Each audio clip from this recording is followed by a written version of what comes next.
आज के इस वीडियो में यूनिट 4 का हम अभ्यास सेट 2 करने वाले हैं।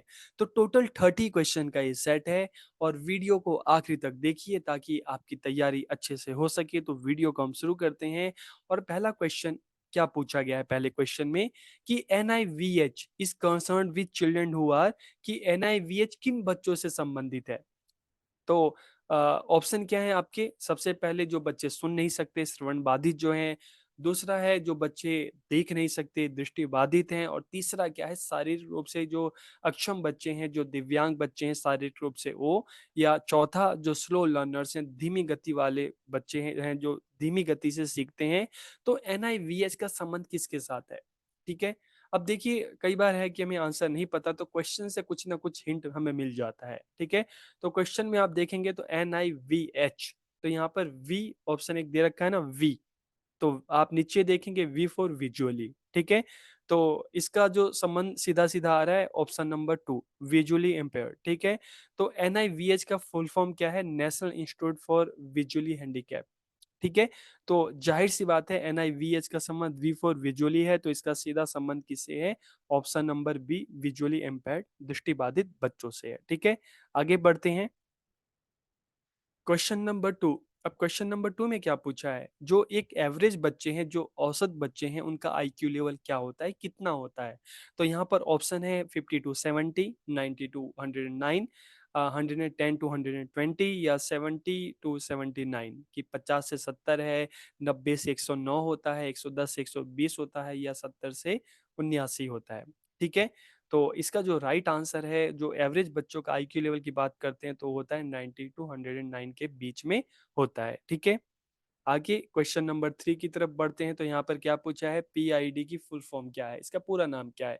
ऑप्शन क्या है? Project integrated education for the disabled, B people integrated education for the disabled, या C project implemented education for the disabled, या D project integrated education for the draft. तो इसका जो राइट आंसर है वो क्या है? Option number A, project integrated education for the disabled. ठीक है।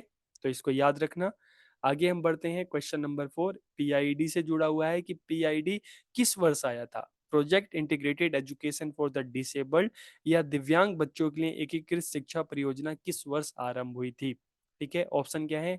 1975, 1979, 1986 या 1987। तो राइट आंसर क्या है? 1987। पीआईडी किस वर्ष आया था? 1987 में आया था। ओके। आगे बढ़ते हैं। अब यहाँ पर क्या पूछा है कि the person with disability act, ठीक है, किस वर्ष इंट्रोड्यूस हुआ था? ठीक है। इसको पीडब्ल्यूडी एक्ट भी कहा जाता है, जिसमें क्या बात की गई? इक्वल अपॉर्चुनिटी, जो दिव्यांग बच्चे हैं, डिसेबल चाइल्ड है, उनके लिए equal opportunity, protection of rights and full participation, कि उनके अधिकारों की रक्षा करना, और सामाजिक जो प्रक्रिया है उसमें भी उनकी पूरी भागीदारी होनी चाहिए। तो जो पीडब्ल्यू डी जो एक्ट है, पर्सन विद डिसेबिलिटी एक्ट है, किस वर्ष शुरू किया गया था? 1992 में, 1993, 1994 या 1995? तो इसका जो राइट आंसर है इनमें से 1995 में ये आया था। ठीक है। आगे बढ़ते हैं। Question number 6। अब इसमें क्या पूछा है? विशेष शिक्षा पर संयुक्त राष्ट्र का विश्व सम्मेलन किस वर्ष आयोजित किया गया था? United Nations world conference on special education was held in the year, किस वर्ष शुरू हुआ था? तो ऑप्शन क्या है? 1993, 1994, 1995 या 1996? तो जब इस तरह का क्वेश्चन आए कि United Nations world conference special education कब हुई थी, तो राइट आंसर क्या है इसका? 1994। ठीक है। आगे बढ़ते हैं। अब क्वेश्चन नंबर 7 में क्या पूछा है कि सीखने संबंधी अक्षमता अक्षमता निम्नलिखित सभी कारणों से हो सकती है सिवाय एक के। लर्निंग डिसेबिलिटी में occur due to all of the following except one, कि कौन सा ऐसा कारण है, कौन सा ऐसा रीजन है जिसकी वजह से सीखने संबंधी अक्षमता नहीं हो सकती? ऑप्शन ए क्या है? मस्तिष्क संबंधी शिथिलता, भावनात्मक गड़बड़ी, व्यवहार संबंधी गड़बड़ी, ठीक है, और कल्चरल फैक्टर सांस्कृतिक कारक। तो क्वेश्चन क्या है कि सीखने संबंधी जो परेशानी है, जो अक्षमता है, इनमें से किस कारण से नहीं हो सकती? तो देखिए, चाहे दिमागी कारण है, चाहे व्यवहार भावनात्मक कारण है, या व्यवहारगत कारण है, इन तीनों से तो हो सकता है। किससे नहीं हो सकता? किससे नहीं हो सकता? जो कल्चरल फैक्टर्स हैं। ठीक है। इससे जो लर्निंग डिसेबिलिटी है सांस्कृतिक कारण से, संस्कृति में तो हमारा पहनावा, त्योहार, खान पान, ये सारी चीज़ें आती हैं, ठीक है। तो इससे क्या है कि जो लर्निंग डिसेबिलिटी है, सीखने संबंधी अक्षमता है, वो नहीं हो सकती, ठीक है। आगे बढ़ते हैं। अब यहाँ पर क्या पूछा गया है कि ASD इसकी फुल फॉर्म क्या है, ठीक है। ऑप्शन क्या है यहाँ पर है, autism special disorder, autism syndrome disorder, या ऑटिज्म सिस्टम डिसऑर्डर, या ऑटिज्म स्पेक्ट्रम डिसऑर्डर। तो इसका राइट आंसर क्या है? राइट आंसर है इसका डी, ठीक है। आगे बढ़ते हैं हम। अब यहाँ पर क्या पूछा है, the full form of IED, IED का पूर्ण रूप क्या है? Integrated education for the disabled, implemented education for the disabled, integrated education for the draft, या implemented education for the draft. तो आईईडी इसकी फुल फॉर्म क्या है? तो राइट आंसर क्या है? Integrated education for the disabled, ठीक है। आगे हम बढ़ते हैं। अब यहाँ पर पूछा है आरसीआई की फुल फॉर्म क्या है? तो आरसीआई का फुल फॉर्म क्या है? Option one, the rehabilitation council of India, या B the rehabilitation committee of India, C the report council of India, या D the report committee of India. तो इसका राइट आंसर क्या होगा? राइट आंसर इसका है A, the rehabilitation council of India, जिसको हिंदी में कहते हैं भारतीय पुनर्वास परिषद, ठीक है। आगे हम बढ़ते हैं क्वेश्चन नंबर 11 की तरफ। तो अब क्वेश्चन नंबर 11 में क्या पूछा है, in which year was the integrated education for the disabled, ठीक है। शॉर्ट फॉर्म क्या है? आईईडीसी। तो आईईडीसी जो योजना है, ठीक है, किस वर्ष शुरू हुई थी? ऑप्शन नंबर वन, 1966, 1974, सी 1992, या डी 2002। तो जब हम आईईडीसी की बात करते हैं ना, integrated education for disable children, तो जो ये योजना थी कब शुरू हुई थी? 1974 में ये शुरू हुई थी, ठीक है। आईईडीसी कब आया? 1974 में। आगे बढ़ते हैं। Question number 13। अब इसमें क्या पूछा है, दिव्यांग बच्चों के लिए एकीकृत शिक्षा की केंद्र प्रायोजित योजना का उद्देश्य विकलांग बच्चों को शैक्षिक अवसर प्रदान करना है। अभी हमने जो आईडीसी जो इसकी बात की कि कब आया था, 1974 में आया था। तो इसका उद्देश्य क्या था? उद्देश्य है कि जो डिसेबल बच्चे हैं, ठीक है, उनको एकीकृत शिक्षा प्रदान करना, ठीक है। तो किस तरह से प्रदान की जाए उन बच्चों को शिक्षा? तो ऑप्शन यहाँ पर क्या दे रखा है, स्पेशल स्कूल्स में, कि उनके लिए स्पेशल स्कूल्स बनाए जाएं, ओपन स्कूल बनाए जाएं, रेगुलर स्कूल में, या ब्लाइंड रिलीफ एसोसिएशन स्कूल। तो किस तरह के स्कूल में उनको एजुकेशन दी जाए? तो इसका जो राइट आंसर है कि रेगुलर स्कूल, ठीक है। जैसे हमने इंटीग्रेटेड एजुकेशन की बात की थी ना, कि जो स्पेशल बच्चे हैं उनको भी नॉर्मल स्कूल में नॉर्मल बच्चों के साथ उनको वहाँ पे एंट्री दी जाए, ताकि उनके साथ रहें, ठीक है, उनके साथ सीखें। तो जब आईडीसी की हम बात करते हैं, integrated education for disable child, तो इस योजना में क्या था कि जो डिसेबल बच्चे हैं, ठीक है, उनको भी नॉर्मल स्कूल में उनको भी एडमिशन दे दिया जाए, ठीक है, ताकि नॉर्मल बच्चों के साथ वो रहें और सीखें। आगे क्वेश्चन नंबर 14। अब यहाँ पे क्या पूछा है, माध्यमिक स्तर पर दिव्यांग बच्चों के लिए समावेशी शिक्षा योजना किस वर्ष शुरू हुई? Inclusive education for disabled at secondary stage, IEDSS, ये जो योजना है किसके लिए थी? दिव्यांग बच्चों के लिए। किस लेवल पे थी? Secondary stage. सेकेंडरी स्टेज जब हम बात करते हैं तो मतलब क्या होता है, उस टाइम की बात करें तो 9 to 12th क्लास, ठीक है। तो ये योजना जो थी IEDSS किस वर्ष शुरू हुई? ऑप्शन 2002, 2005, 2006, या 2009। तो IEDSS जो योजना थी 2009 में ये शुरू की गई, ठीक है। आगे बढ़ते हैं। अब क्वेश्चन नंबर 15, यहाँ पे क्या पूछा है, यह शिक्षा योजना माध्यमिक स्तर पर दिव्यांग बच्चों की समावेशी शिक्षा के लिए सहायता प्रदान करती है। मतलब इनमें से कौन सी ऐसी योजना है जो माध्यमिक स्तर पर, सेकेंडरी स्तर पर दिव्यांग बच्चों की समावेशी शिक्षा के लिए उनको सहायता प्रदान करती है, ठीक है। ऑप्शन देख लेते हैं। Option A, integrated education for disable children 1974 में जो आई थी, या सर्व शिक्षा अभियान, ठीक है। सर्व शिक्षा अभियान यहाँ पे थोड़ा सा ये हो गया, ठीक है। सर्व शिक्षा अभियान कब आया था? 2001 और 2002 में आया था, ठीक है। तो इसको थोड़ा सा ठीक कर लेते हैं। सर्व शिक्षा अभियान जो आया था 2001 और 2 में इसमें आया था, ओके, ठीक है। तो अब जो पूछा गया है कि जो माध्यमिक स्तर पर दिव्यांग बच्चों के लिए उनके समावेशी शिक्षा में सहायता प्रदान करने के लिए कौन सी योजना आई, ठीक है। तो विकलांग बच्चों के लिए एकीकृत योजना 1974, या सर्व शिक्षा अभियान जो 2001-2002 में आया, या inclusive education for disabled as secondary stage जो 2009 में आया, राष्ट्रीय माध्यमिक शिक्षा अभियान। तो जैसे अभी हमने बात की थी ना, IEDSS जो सेकेंडरी स्टेज पर दिव्यांग बच्चों के लिए योजना बनी थी, उनको सहायता प्रदान करने के लिए बनी थी। तो इसका जो राइट आंसर है, वो राइट आंसर क्या होगा? इसका राइट आंसर है सी, ठीक है, inclusive education for disabled at secondary stage. आगे हम बढ़ते हैं।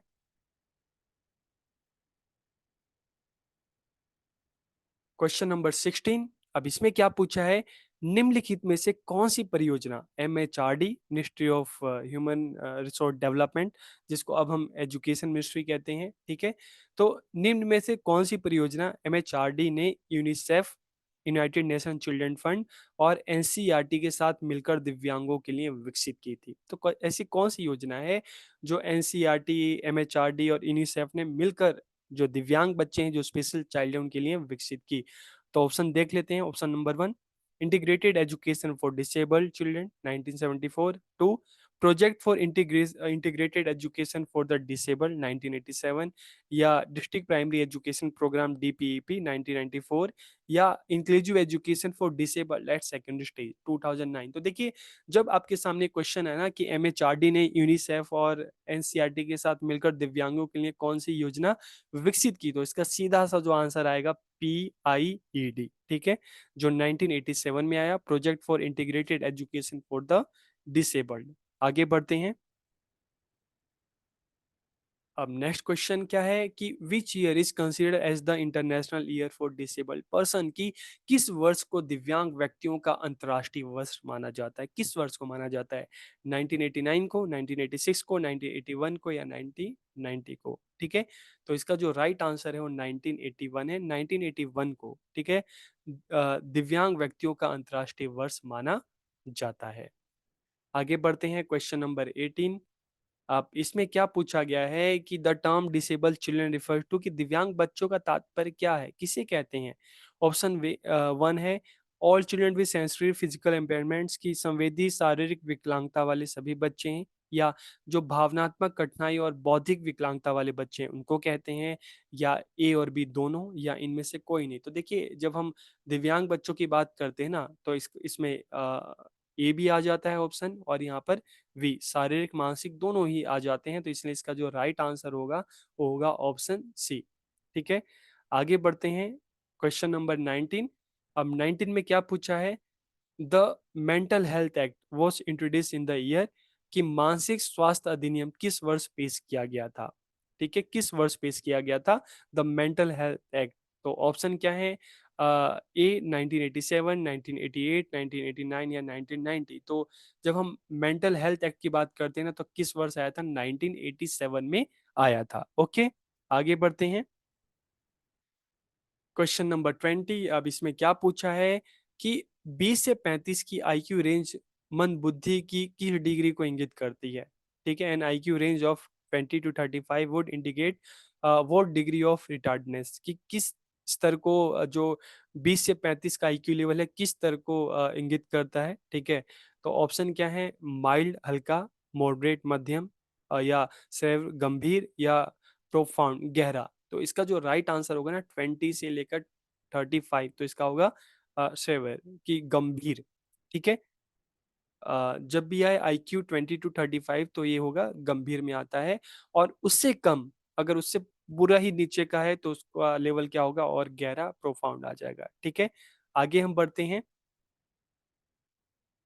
Question number 21। अब 21 में क्या पूछा? देखिए, कई बार इन वर्ड्स को लेके ना हम कंफ्यूज हो जाते हैं। सीटेट में भी आता है, स्टेट लेवल के जो टेट होता है उसमें भी आता है। तो इन वर्ड्स को हम समझ लेते हैं कि निम्नलिखित में से कौन सा शब्द गणित से संबंधित सीखने की अक्षमता को परिभाषित करता है, कि जिन बच्चों को गणित है, ठीक है, कैलकुलेशन है, इस तरह की जो समस्या आती है, तो उनके लिए कौन सा शब्द यूज किया जाता है? डिस्टोपिया किया जाता है, डिस्लेसिया किया जाता है, डिसकैलकुलिया कहा जाता है, या इनमें से कोई नहीं? तो देखिए, जो मैथ्स में हम बात करते हैं, कैलकुलेशन की बात करते हैं ना, तो इससे मिलता जुलता शब्द क्या है? कैलकुलिया, ठीक है। तो इसका जो राइट आंसर होगा कि मैथ से रिलेटेड जो डिसेबिलिटी है, ठीक है, जो मैथ को सीखने की जो अक्षमता है उससे संबंधित जो कौन सा शब्द है, डिसकैलकुलिया। ठीक है, तो इस समझ में आ गया, डिसकैलकुलिया कैलकुलेशन। तो उससे संबंधित आप गैस करके आप इसको आंसर, मतलब जब भी इस तरह का क्वेश्चन है तो अगर भूल जाओ तो ये बेसिक चीजें आप ध्यान रखकर इसका आंसर आप सही दे सकते हैं। आगे बढ़ते हैं। अब यहाँ पे पूछा है, ठीक है, डिसलेक्सिया का संबंध किससे है? डिसकैलकुलिया का तो आपको पता चल गया, यहाँ पे पूछा डिसलेक्सिया का संबंध किससे है? मैथमेटिकल डिसऑर्डर नहीं, मैथमेटिकल का तो हमें पता चल गया किससे है, उसका डिसकैलकुलिया से है। ठीक है, या रीडिंग डिसऑर्डर या बिहेवियर डिसऑर्डर या मेंटल डिसऑर्डर। तो हम डिसलेक्सिया की जब बात करते हैं तो इसका संबंध किससे है? रीडिंग डिसऑर्डर की। बच्चों को जब पढ़ने संबंधी समस्या होती है ना पढ़ते समय, ठीक है, ठीक से पढ़ नहीं पाते, ठीक से अक्षरों को देख नहीं पाते, ठीक है, आगे पीछे पड़ जाते हैं, तो इस तरह की जो दिक्कत है वो किस में आती है? डिसलेक्सिया में आती है। ठीक है, आगे हम बढ़ते हैं। 23। अब यहाँ पे क्या पूछा है? People suffering from have trouble writing with their hand, कि अब जिन बच्चों को लिखने में दिक्कत होती है, ठीक है, कि अब जिनको लिखने में दिक्कत होती है तो ऐसे बच्चों के लिए, इस प्रॉब्लम के लिए कौन से शब्द का प्रयोग किया जाता है?